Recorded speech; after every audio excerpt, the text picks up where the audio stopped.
Hello, everybody. I hope everybody's well and getting along okay in the cold, the snow.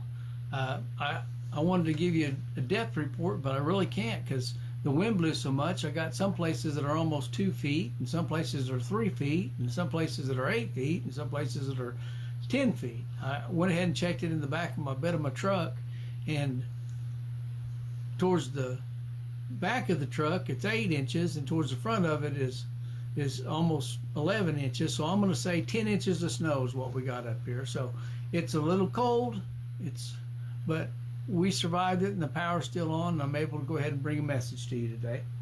And what I want to talk about is Romans 3 verse 30. We're going to start in verse 29. It says, "Is he the God of the Jews only? Is he not also of the Gentiles? Yes, of the Gentiles only. Yes, of the Gentiles also." Sorry. Now, he's the God of the Gentiles because when he made us, he just made Adam.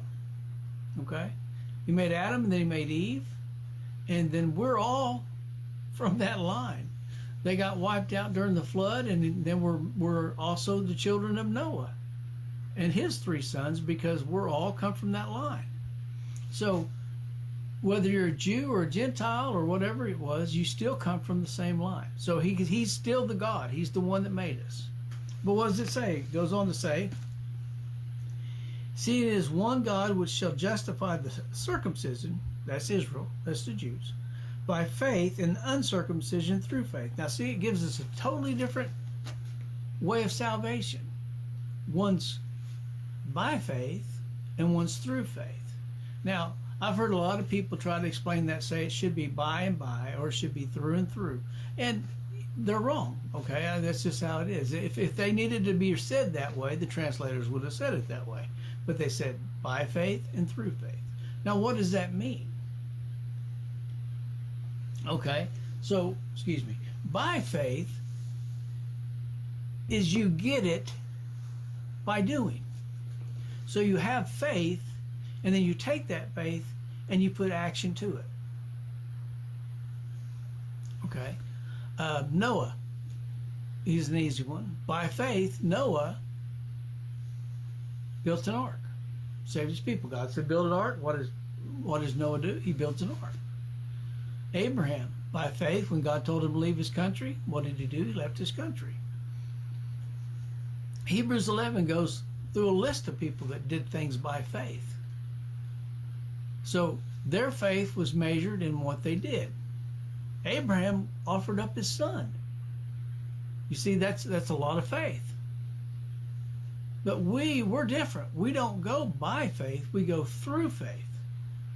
Now, the by part was done by Jesus Christ.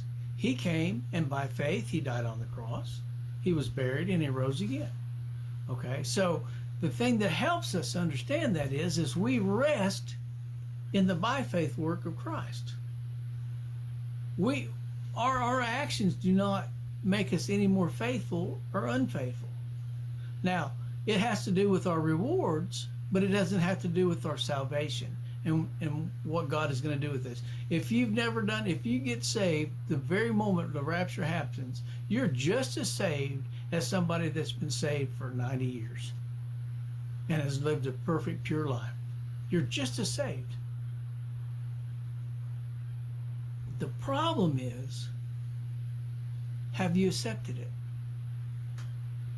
It's the easiest way to be saved that there ever has been since the world was created.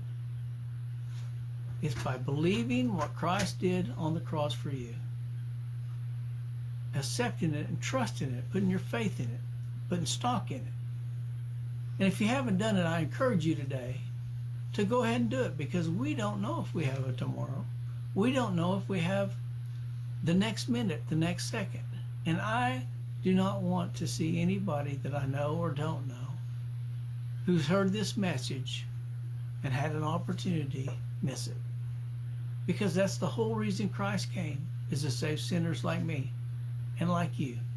So I ask you today, if you've not accepted Christ, if you've not trusted in him, do it today. Trust that he died your death on that cross, was buried in your tomb, and rose again for newness of life. I hope you have a wonderful day, and God bless. In Christ's heavenly name.